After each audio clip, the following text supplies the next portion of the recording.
Welcome to the Windows Computer and Technology channel, and it took a long time, took more than 24 hours almost, and more than 24 hours actually, for Microsoft to acknowledge that now Copilot and all the associated services that were down are back online. It mostly is associated with everything that had a link with AI.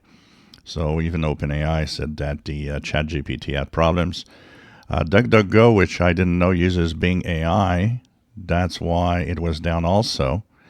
And then, of course, Bing was down, but some of the services gradually came back. But all day yesterday, it was impossible to use Copilot. And today at 1:30 p.m. Eastern Time, Microsoft has acknowledged that Copilot is back online and working for everyone. So if you were still having problems this morning, should be back. It works here. So the outage is now gone. It is interesting. I was thinking about this outage, and imagine in the next phase of Windows 11 with so much AI in it, what would have this outage done? Half of your PC would not be working because it's all linked to AI. It would have been interesting to see if anything else that uses AI through Microsoft services would have been down and not working also. So, makes you think that too much connectivity is also a problem.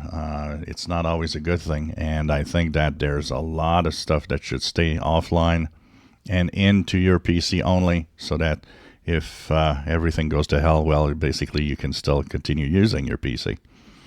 So if you were having problems, once again, it started at 3 a.m. yesterday and is fully functional now at 1:30 p.m. Today, Eastern Time. So more than 24 hours without Copilot and several other little services that were down with it.